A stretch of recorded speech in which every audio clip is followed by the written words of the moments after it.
जय जगन्नाथ बंधुगण welcome to साहित्य शिक्षा पिलामाने आज आम आलोचना करवा ओडिया साहित्यर सारस्वत साधक भक्त कवि मधुसूदन राउंकर निर्वासितर विलाप कविताटी आमे माने समस्त जानिछे पिले जे ओडिया साहित्य भक्त कवि मधुसूदन राव जड़े ऋषि प्राण कवि एवं ऋषि प्राण कवि भाव में से ओडिया साहित्य परिचित।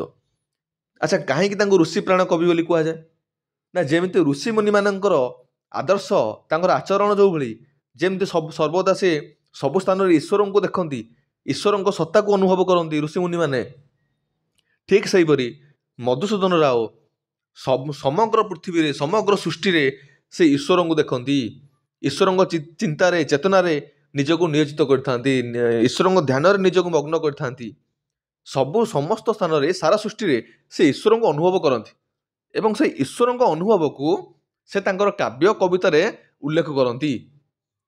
तेणु यही मधुबाबूंकर मधुसूदन राउंकर समस्त काव्य कवितार आम ईश्वर सत्ता को देखा पाऊ ईश्वर प्रेम को देखा पाऊ ईश्वर प्रति समर्पण भाव को आम देखा पाऊ मधुसूदन राउंकर भक्त कविंकर काव्य कवितार।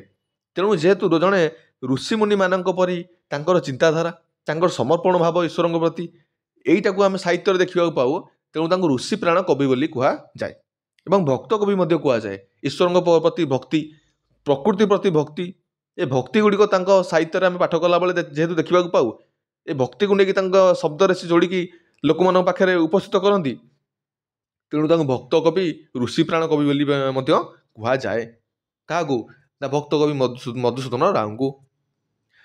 तेबे तांको लेखन जो अमृत साहित्यर धारा निगिड़ी आसला मधुसूदन राउंकर लेखनी मुनरू जो अमृत साहित्यर धारा निगिड़ी आसीथिला पिले ताहा जे ओडिया बाणी भंडार अमूल्य माणिमलिक मणिमाणिक्य तुल्य विवेचित होउची से जेउ सब साहित्य रचना कर दी जाइछंदी काव्य कविता प्रबंध आज सब रचना कर दी जाइछंदी से रचना गुडी पिले आज कौन होइची ना ओडिया साहित्य ओडिया बाणी भंडार रे बा ओडिया साहित्य भंडार रे अमूल्य मणिमाणिक सुना रूपा हीरा भलिया तार तुल्य ता भलिया विवेचित होउची जेमती सुना रूपा मणिमाणिक्य हीरा आदि अमूल्य मूल्यवान जिनस आम पाखे रहिले जेमती तार मूल्य जहाँ ठीक से भाया मधुसूदन राउंकर समस्त साहित्यिक तांकर साहित्य कृति गुड़िक कौन होइची ना ओडिया बाणी भंडार रे ओडिया साहित्य रे मणिमाणिक भलिया विवेचित होउची आज। तेणु समग्र सृष्टि रे विभुबोधर अमीय अश्लेष उपलब्ध करुले मधुसूदन समग्र सृष्टि रे ये जो समग्र सृष्टि आम देखुचे आम चतुर्पार्श्व जो सृष्टि अच्छी पहाड़ झरणा नदी समुद्र गछपत्र तरुलता पशुपक्षी ए समग्र सृष्टि रे विभुबोधर अमीय अश्लेष उपलब्ध करुले मधुसूदन। विभुबोध कहले कौन ना ईश्वर सत्तार अनुभव करुले ईश्वर को देखुले ए समग्र सृष्टि रे से ईश्वर को अनुभव करुले ईश्वर बोध को अनुभव करुले सी उपलब्धि करुले जे ईश्वर सबुठी अच्छा गछलता आरंभ कर पशुपक्षी आरंभ कर पहाड़ नदी झरणा ए समस्त देह ईश्वर अच्छा से उपलब्ध करुले मधुसूदन राव। व्यक्तिगत जीवन चर्यारे जड़े आर्य ऋषिर प्राण बाहक को कौन ना प्रमुख कर मधुसूदन थे जड़े उच्च मानर स्रष्टा ताले समग्र सृष्टि से ईश्वर को उपलब्धि करुले अनुभव करुले।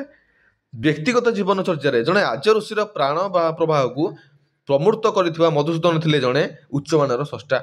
व्यक्तिगत जीवन चर्यारे जड़े आर्य ऋषिर प्राण प्रवाह को प्रमूर्त कर मधुसूदन थे जड़े उच्च मानर स्रष्टा। ताले कौन है ना व्यक्तिगत जीवन में निज जीवन चर्यारे आर्य ऋषिर प्राण प्रवाह को से ग्रहण करते निज जो तांकर व्यक्तिगत जीवन मधुसूदन राव जो व्यक्तिगत जीवनटी से जीवन से कौन करते जड़े आर्य ऋषि भाया जड़े ऋषि मान मुनि ऋषि भाया महर्षि भाया से तांकर आचरण थिला ऋषि मुनि भाया से बंचुले है जीवन चर्या ऋषि भाया थिला। तेणु जड़े आर्य ऋषिर प्राण प्रवाह को प्रमूर्त कर मधुसूदन थे जड़े उच्च मानर स्रष्टा जड़े उच्च मानर स्रष्टा सी उच्च कोटिर शब्द संयोजना साहित्य आम देखा पाइबा सरल भाषा नुहे उच्च मानर उच्च कोटिर शब्द संयोजना भावार्थ है। तो आधुनिक ओडिया साहित्य को ଆଧୁନିକ ଓଡ଼ିଆ ସାହିତ୍ୟକୁ ସ୍ୱକୀୟ ମର୍ଯ୍ୟାଦା ପ୍ରଦାନ କରିବାରେ ସେ ଥିଲେ ଅନ୍ୟତମ ବିନ୍ଧାଣୀ।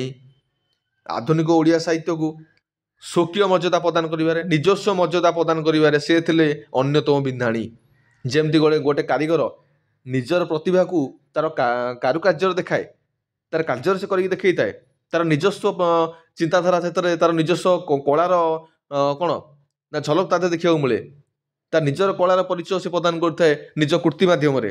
ଠିକ୍ ସେଇଭଳି ମଧୁସୂଦନ ରାଓ ସ୍ୱକୀୟ ମର୍ଯ୍ୟାଦା ପ୍ରଦାନ କରୁଛନ୍ତି କେଉଁଥିରେ ନା ସେ ଥିଲା ଅନ୍ୟତମ ବିନ୍ଧାଣୀ।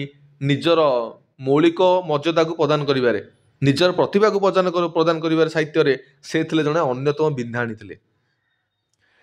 ଇଂରାଜୀ ସାହିତ୍ୟରେ ୱିଲିୟମ ୱାର୍ଡସୱାର୍ଥ, ଏସ୍.ଟି. କଲେରିଜ, ରବର୍ଟ ସଦେଙ୍କ ଭଳି ଓଡ଼ିଆ ସାହିତ୍ୟରେ ଫକୀରମୋହନ ସେନାପତି, ରାଧାନାଥ ରାୟ, ମଧୁସୂଦନଙ୍କ ସହଯୋଗୀ ପ୍ରଭାବ ଥିଲା ସ୍ମରଣୀୟ।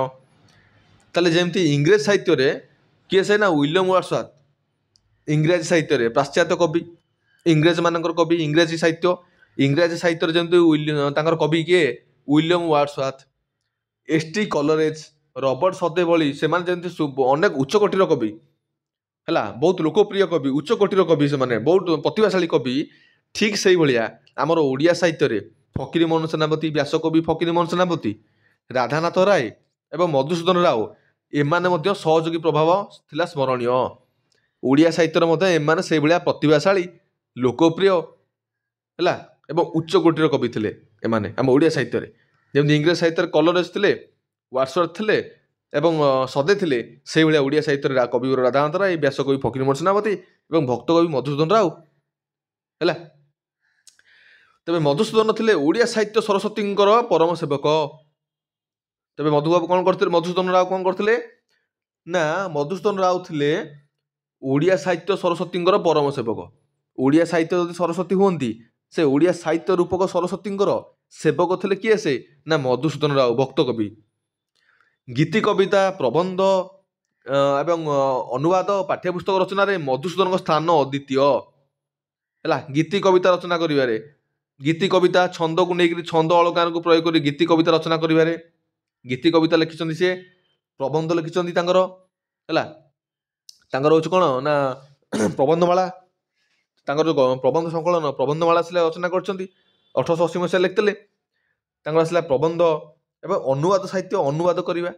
ଇଂରେଜ କବିମାନଙ୍କର, ପାଶ୍ଚାତ୍ୟ କବି ଯେଉଁମାନେ ଅଛନ୍ତି, ଇଂରେଜ କବିମାନେ ତାଙ୍କ ଦ୍ୱାରା ରଚିତ କବିତା ଗୁଡ଼ିକୁ ଓଡ଼ିଆରେ ଅନୁବାଦ କରିବାରେ ମଧ୍ୟ ସେ ଭାରି କ'ଣ ପ୍ରତିଭାବାନ ଥିଲେ।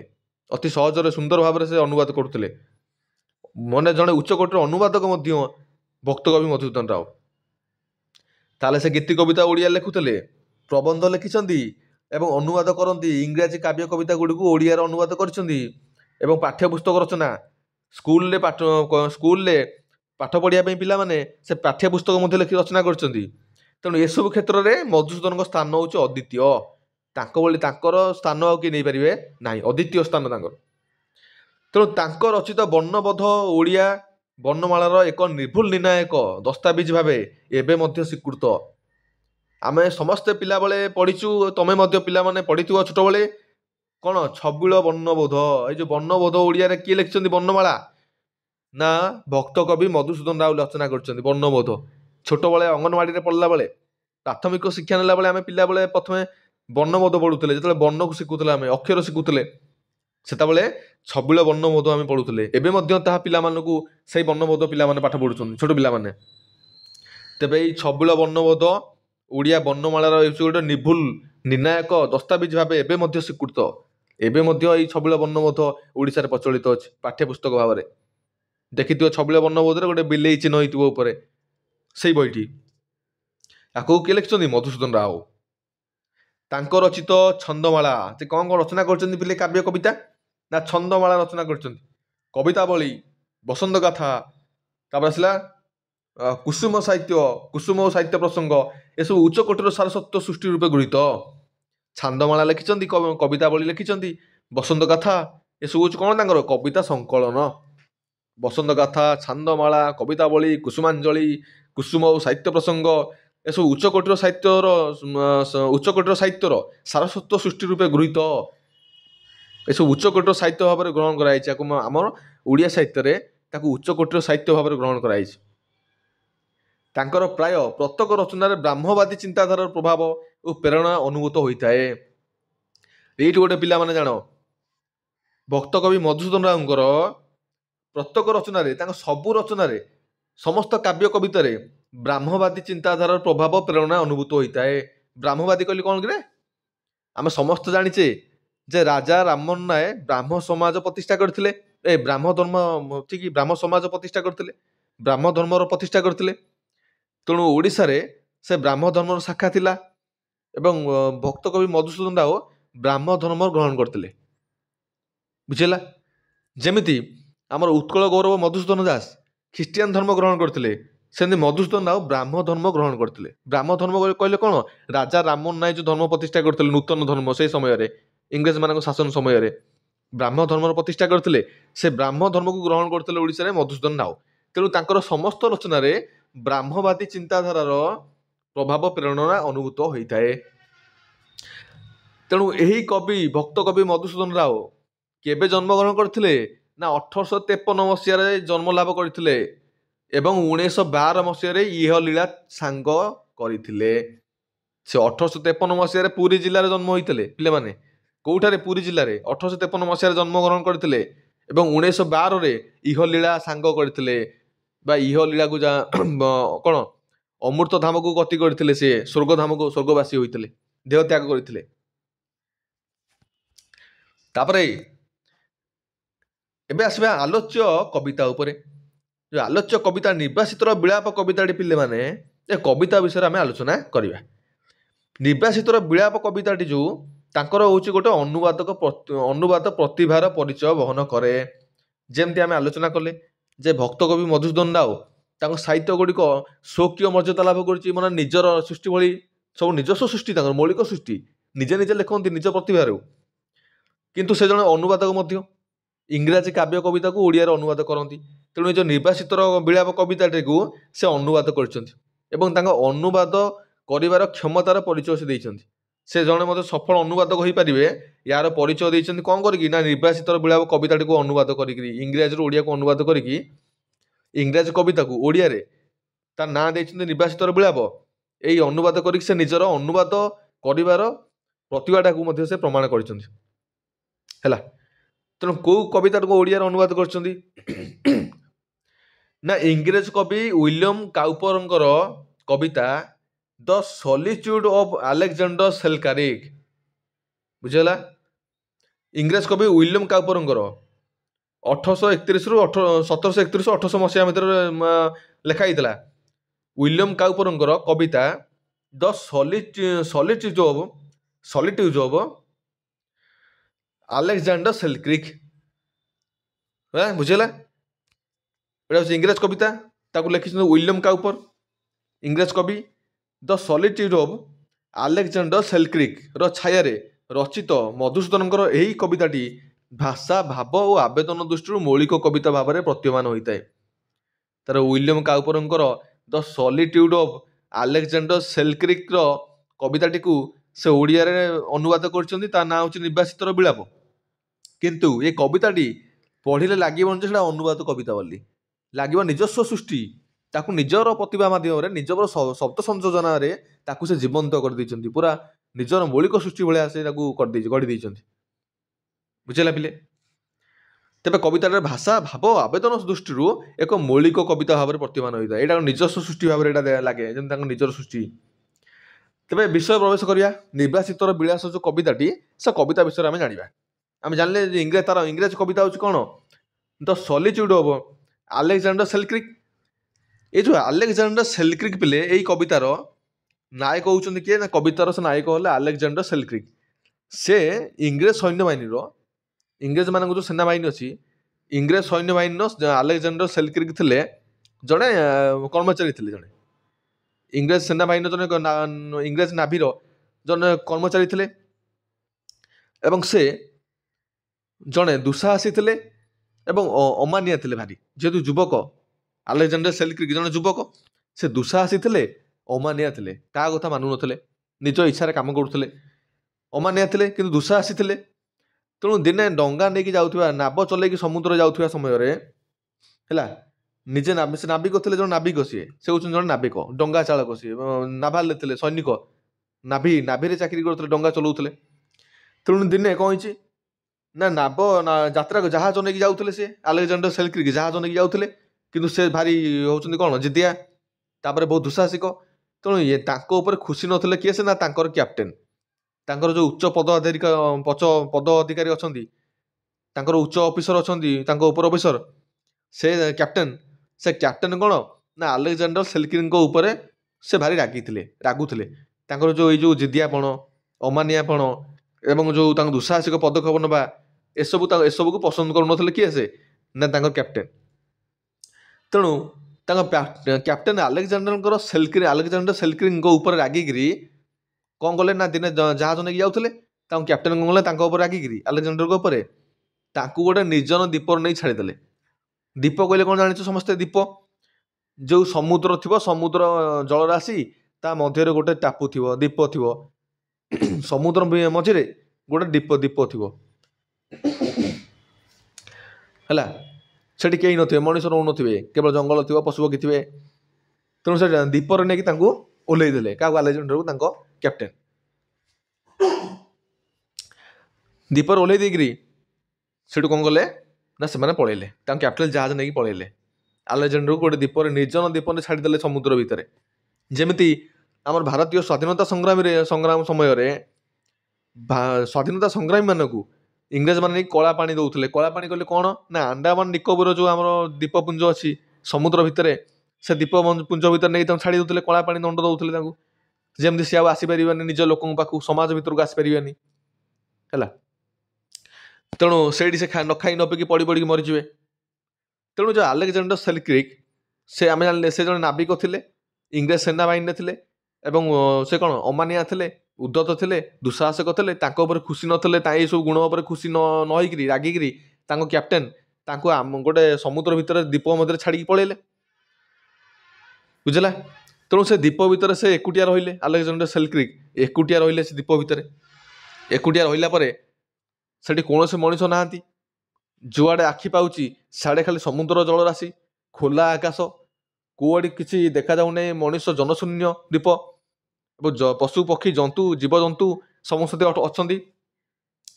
ତେଣୁ ପରବର୍ତ୍ତୀ ସମୟରେ ସେ କ'ଣ କରୁଛନ୍ତି ନା ଆଲେକ୍ଜାଣ୍ଡର ଯେଉଁ ସେଲକ୍ରିକ୍ ସେଇ ଦ୍ୱୀପରେ ଏକୁଟିଆ ସମୟ କାଟିଛନ୍ତି, ଏକୁଟିଆ ବଞ୍ଚିଛନ୍ତି। ପରବର୍ତ୍ତୀ ସମୟରେ ଶେଷରେ ସେ ନିଜ ଦେଶକୁ ଇଂଲଣ୍ଡକୁ ଫେରି ଆସିଛନ୍ତି। ପରବର୍ତ୍ତୀ ସମୟରେ ଶେଷକୁ ସେ ଇଂଲଣ୍ଡକୁ ଫେରି ଆସିଛନ୍ତି। କିନ୍ତୁ ଯେତେବେଳେ ସେ ଦ୍ୱୀପରେ ସେ ଏକୁଟିଆ ରହୁଥିଲେ, କୌଣସି ମଣିଷ ସେଠି ନଥିଲେ, ଖାଇବା ପିଇବାକୁ ନଥିଲା, ଜୀବଜନ୍ତୁକୁ ମାରିକି ସେ ଖାଇଲେ, ଏକୁଟିଆ ରହିଲେ।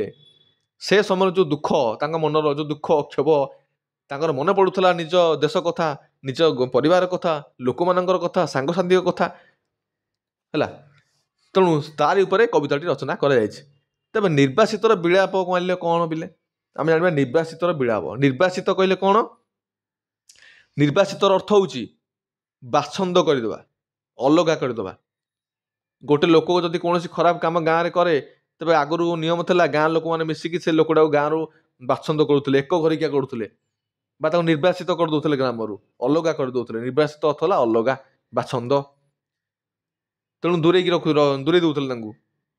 ଠିକ୍ ସେହିପରି ଆଲେକ୍ଜାଣ୍ଡର ସେଲକ୍ରିକ୍ କ'ଣ କରୁଥିଲେ ପିଲାମାନେ ନା ସେଠି ଯେତେବେଳେ ରହିଲେ, ଏକୁଟିଆ ହେଇକି ନିର୍ବାସିତ ହେଇକି ରହିଲେ। ମଣିଷ ହେଉଛି ଗୋଟେ ସାମାଜିକ ପ୍ରାଣୀ, ସେ ସମାଜ ମଧ୍ୟରେ ବାସ କରେ। ନିଜର ଗାଁ, ପରିବାର, ଭାଇ, ବନ୍ଧୁ, କୁଟୁମ୍ବ, ନିଜ ସହର, ନିଜ ଗ୍ରାମ, ଦେଶ, ମଣିଷମାନଙ୍କ ଭିତରେ ସେ ବାସ କରେ। ଯଦି ଗୋଟିଏ ମଣିଷକୁ ସେ ସମାଜରୁ ଅଲଗା କରିଦିଆଯାଇକି ନେଇକି କୌଣସି ଜାଗାରେ ଏକୁଟିଆ ରଖାଯିବ, ତେବେ ତା ମନରେ ତାର ନିଜ ପରିବାର କଥା, ଲୋକମାନଙ୍କ କଥାକୁ ନେଇକରି, ସମାଜକୁ ନେଇକି ତା ମନରେ ଯେଉଁ କ୍ଷୋଭ ପ୍ରକାଶ ପାଇବ, ଯେଉଁ ଦୁଃଖ, ଯେଉଁ ବେଦନା ହେଲା, ଯେଉଁ ନିଜନତା ତା ମନରୁ ପ୍ରକାଶ ପାଇବ, ସେଇ ନିଜନତାକୁ ହିଁ ନିର୍ବାସିତର ବିଳାପ ବୋଲି କୁହାଯାଇଛି।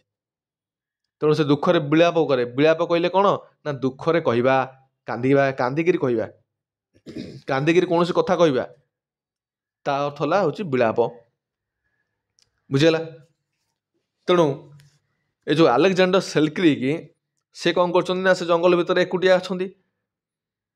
ପରବର୍ତ୍ତୀ ଶେଷ ମୁହୂର୍ତ୍ତରେ ସେ ଇଂଲଣ୍ଡକୁ ଫେରିଛନ୍ତି, କିନ୍ତୁ ସେଠି ଥିବା ସମୟରେ କୌଣସି ମଣିଷର ସ୍ୱର ସେ ଶୁଣିବାକୁ ପାଆନ୍ତି ନାହିଁ। ଜନମାନବହୀନ ସେଇ ଦ୍ୱୀପରେ ଏକାକିତ୍ୱ ଭୋଗ କରୁଥିବା ସେଇ ନାବିକ ଜଣଙ୍କର ଭାବନାକୁ ମଧୁସୂଦନ ଅତି ଜୀବନ୍ତ ଓ ସାବଲୀଳ ଢଙ୍ଗରେ ଉପସ୍ଥାପନ କରିଛନ୍ତି।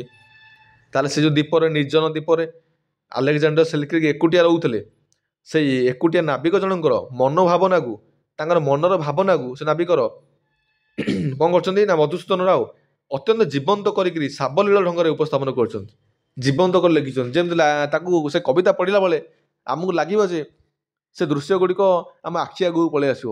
ଆମକୁ ଲାଗୁଥିବ ଯେମିତି ପ୍ରକୃତରେ ଗୋଟେ ନାବିକଟିଏ, ମଣିଷଟିଏ ଗୋଟେ ଦ୍ୱୀପରେ ଏକୁଟିଆ ଅଛି, ସେ ଏମିତି ଖାଇବାକୁ ପିଇବାକୁ ପାଉନି, ସେ ଏମିତି ବୁଲୁଛି। ସେ ଛବି ଗୁଡ଼ା ଆମ ଆଖି ଆଗକୁ ପଳେଇ ଆସିବ।